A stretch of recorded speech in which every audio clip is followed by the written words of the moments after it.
Halo Miller, selamat datang lagi di podcast Blog Dev Talk, sebuah podcast yang akan mengulas proyek-proyek terkini, tren menarik, dan juga potensi yang dihadirkan oleh teknologi Web3 ataupun juga blockchain. Saya Green Man Ron yang akan menjadi host kalian dan menemani Builders di kali ini.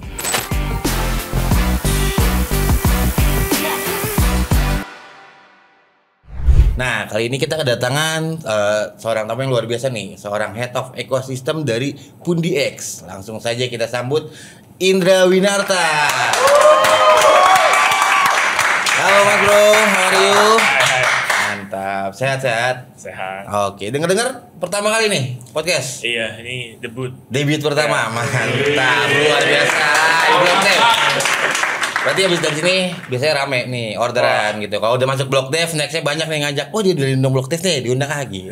Biasanya gitu podcaster yang lain. Ya, bisa. Tapi dapat saya dong berarti. boleh. Oke, sebelum kita ngobrol banyak nih, boleh share dikit nggak sih background personal dirimu gitu kepada teman-teman builders? Oke, ya sebelumnya teman-teman, saya Indra dari Head of Ecosystem dari Pundi X. Untuk background saya, untuk background pendidikan, kebetulan saya lulus dari lulusan matematika.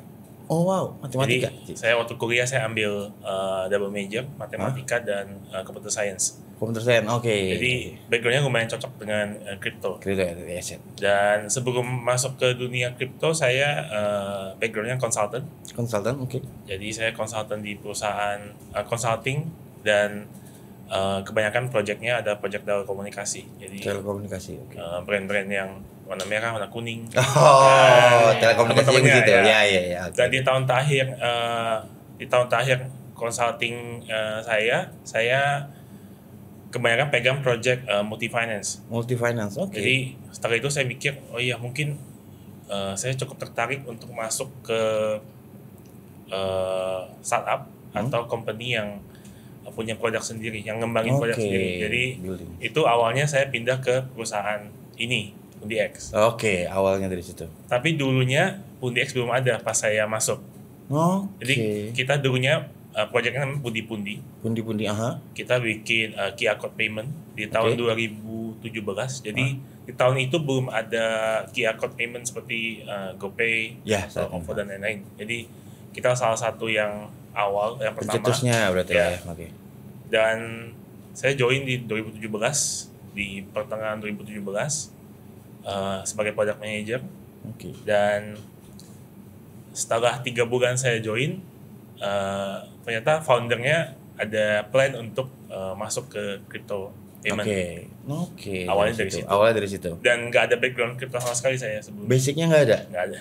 Oke, berarti kalau dari personal, dari background yang tadi gitu ya, berarti mengetahui si crypto atau blockchain ini justru baru di si pundi-pundi itu, after diajak ke sana atau udah tahu sebelumnya? Belum tahu apa-apa sebelumnya. Jadi random aja setelah lagi kerja, suatu hari kayaknya bulan Juli 2017. Oke, Juli dulu. Dari kerja, terus tiba-tiba foundernya manggil. Katanya, gimana kalau lu baca-baca tentang Bitcoin? Soalnya ini lagi menarik nih, apalagi di China waktu itu 2 minggu sebelumnya itu di sekitar akhir Juni ada rebrand dari NIO token. NIO token di tahun itu hits banget, jadi NIO, Ethereum, 10x dan lain-lain.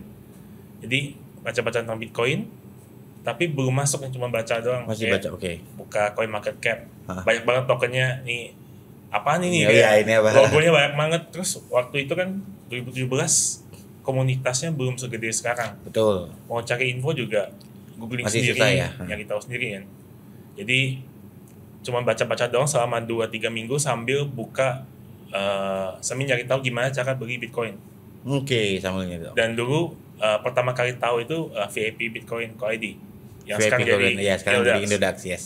Jadi itu juga belum beli. Jadi selama bulan Juli, 3 minggu di bulan Juli itu saya cuman baca-baca apa itu Bitcoin, crypto, blockchain, dan sambil ngecek harga Bitcoin. Jadi di VIP dulu kan di main page-nya ada harga Bitcoin di top kanan kalau nggak salah. Jadi setiap saya refresh setiap hari itu harganya naik. Pas di period itu kayak pas saya buka misalnya 1 BTC 14 juta.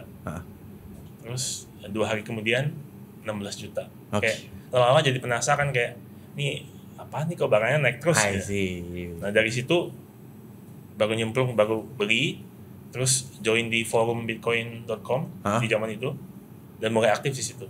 I see. Ya. Berarti awalnya starternya creating Pundex-nya ya berarti find out gitu ya kan, bikin segala macam nih di 2017. Yes. Gitu. Oke. And then berarti selama itu dirimu mempelajari baru akhirnya creating the Pundex ini.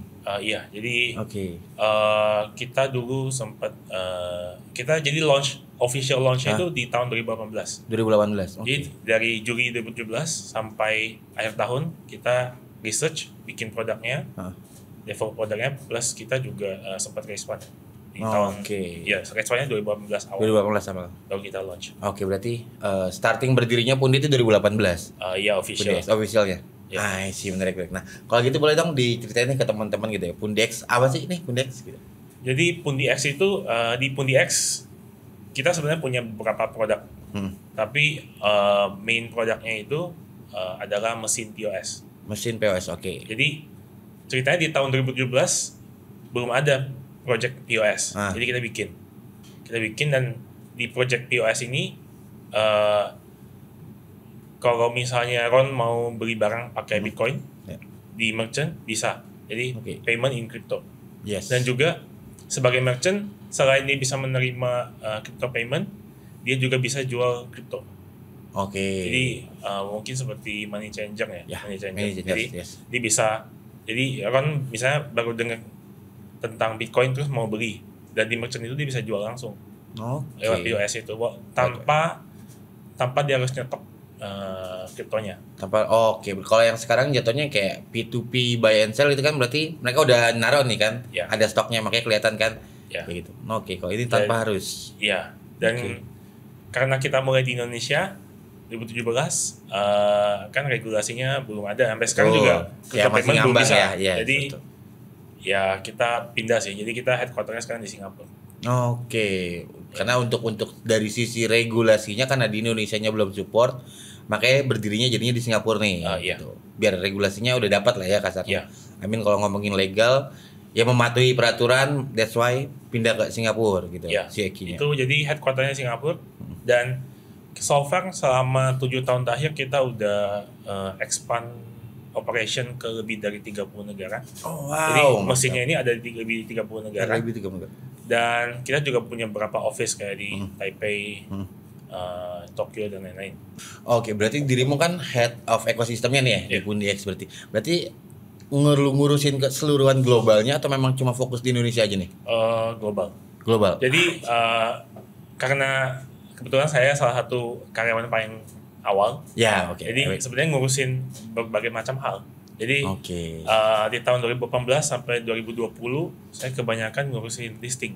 Jadi listing token di POS kita atau listing token kita di exchange. Jadi Pundi X ini punya native token. Dan kebetulan token ini udah ada di hampir semua major exchange secara global. Jadi setelah istilahnya udah selesai, setelah itu ngurusin kebanyakan partnership, jadi di ekosistem. Menarik. Nah kalau dari sisi bisnis model gitu ya atau marketingnya, perbedaannya Pundi X gitu, mungkin teman-teman builders gitu ya perlu di-enlighten juga Pundi X dengan POS yang lain atau mungkin dengan exchange itu bedanya di mana sih gitu atau keunggulannya? Jadi kalau di mesin POS Pundi X sendiri kita bisa terima transfer dari semua wallet. Nggak harus download wallet tertentu untuk pakai. Jadi bisnis modelnya setiap transaksi ada fee. User mau pay dia ada fee, terus merchantnya juga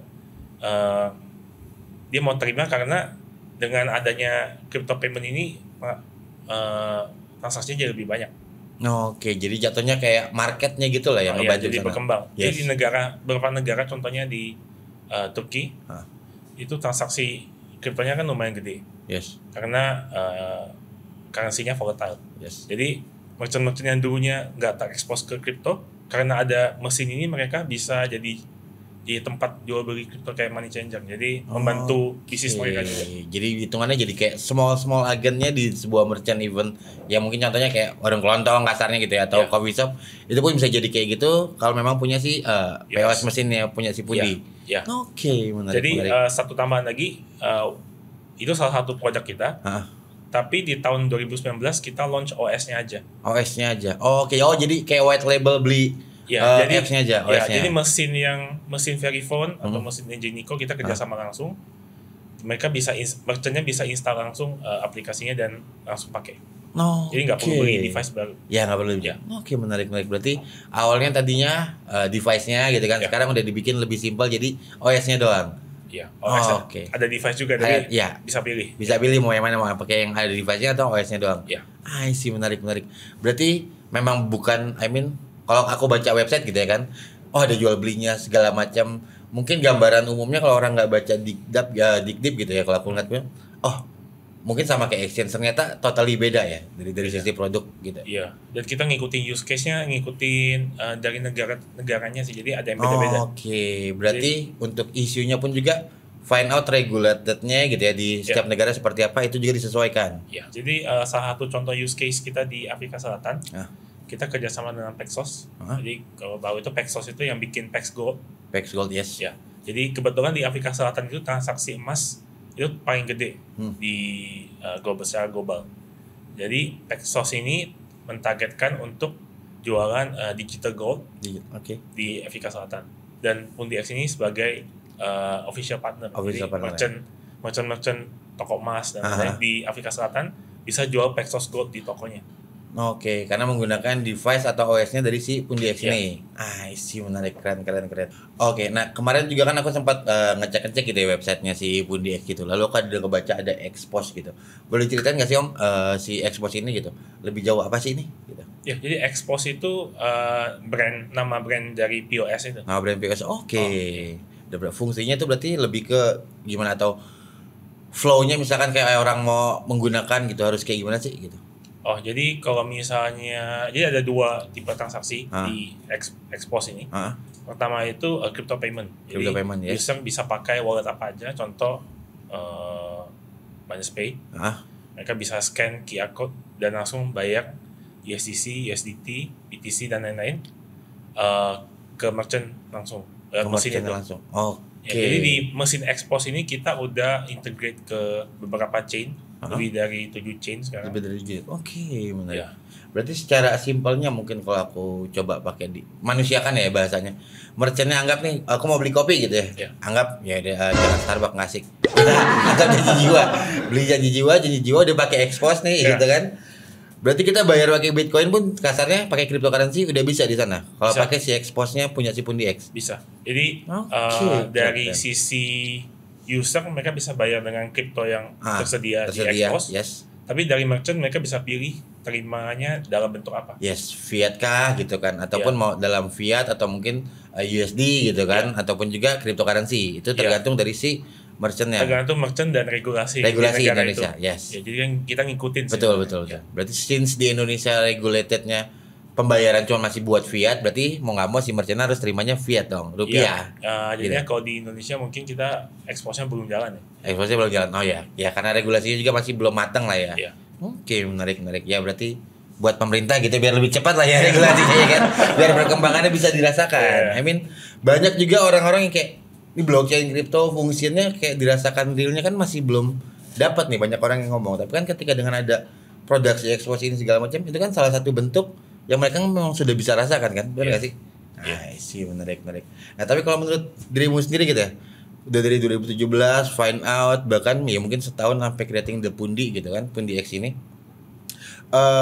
industri si bisnis blockchain atau kripto ini secara global gimana sih menurutmu khususnya di Indonesia? Secara global saya rasa sekarang udah mulai diterima ya, kayak contohnya mungkin sekarang dibanding 2017 stablecoin udah nemuin produk market fit ya, dibanding dulu ya. Betul. Jadi dari adopsi juga kita lihat user semakin banyak dan banyak banget inovasi baru kayak DeFi, NFT dan lain-lain. Dan juga di Indonesia sendiri di mana komunitas developer juga makin berkembang. Oke, berarti bisa dibilang it's already a good thing dong ya kalau untuk sekarang ya. Iya. Adopsinya. So far kita rasa iya. Nah, oke. Nah, lalu kan yang aku tahu juga bubbling di Indonesia kan ini sentimennya masih banyak negatif nih gitu. Khususnya dengan cryptocurrency gitu. Kalau menurut dirimu sendiri gimana sih biar kita bisa menghilangkan bubble negatifnya gitu tentang cryptocurrency yang juga blockchain? Kalau dari situ saya rasa mesti lebih banyak edukasi ya.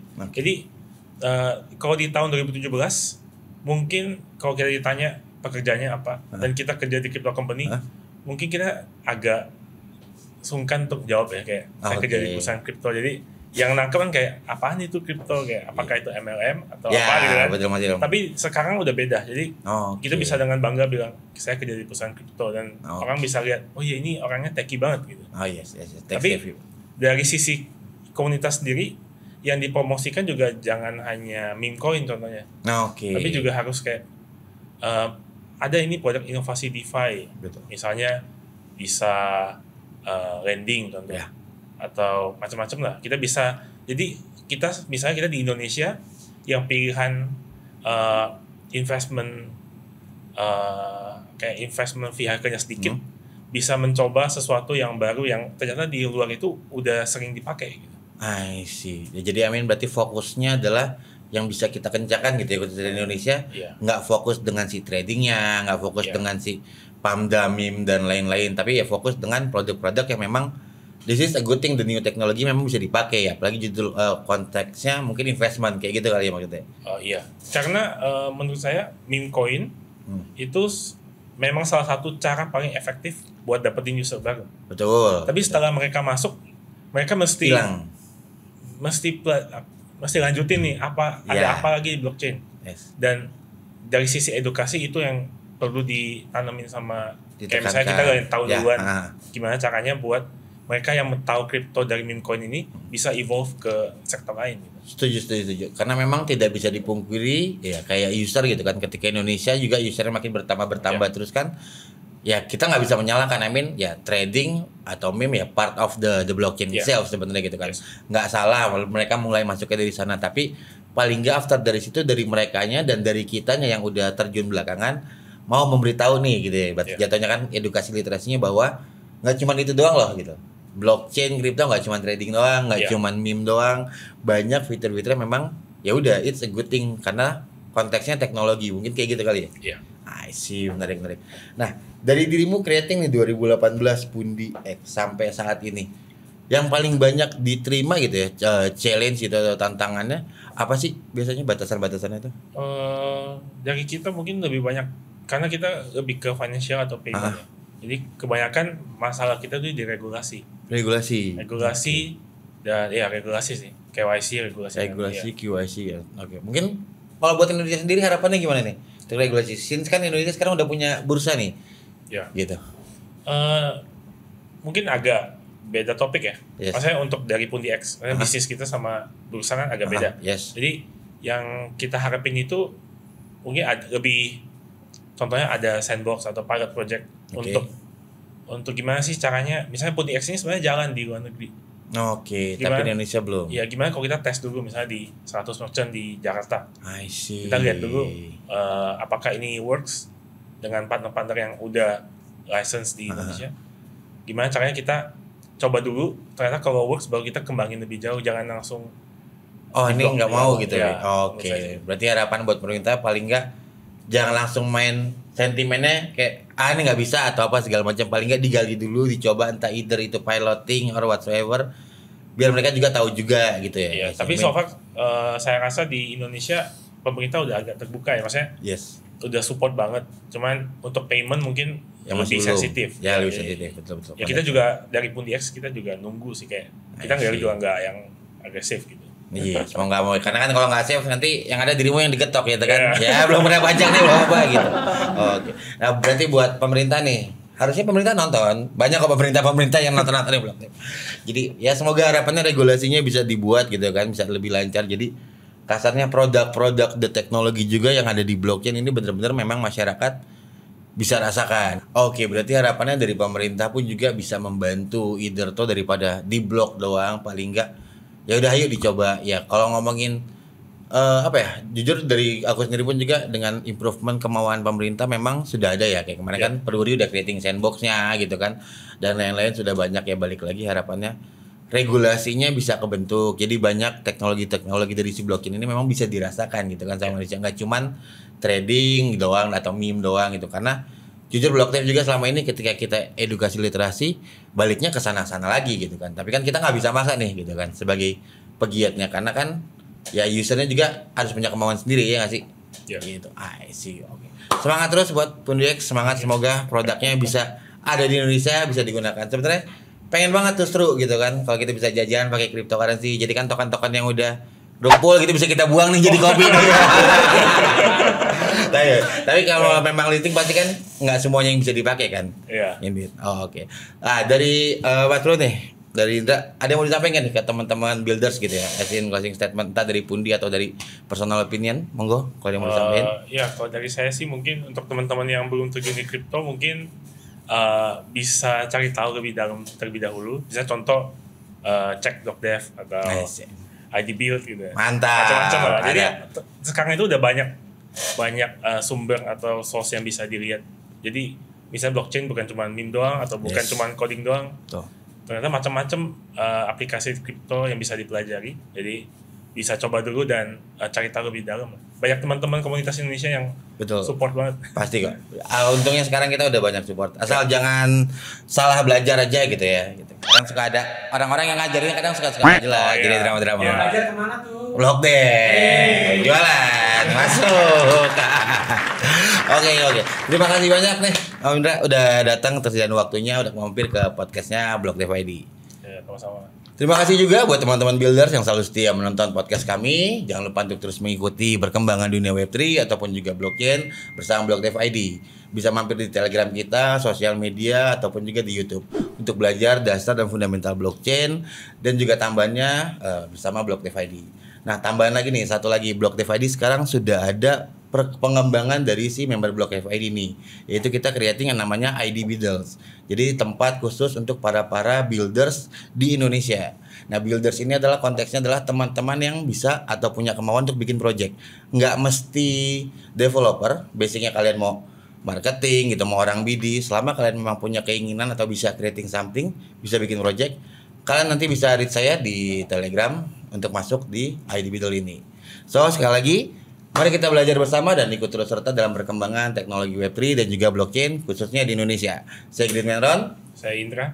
See you again builders. Bye. Bye. Thank you.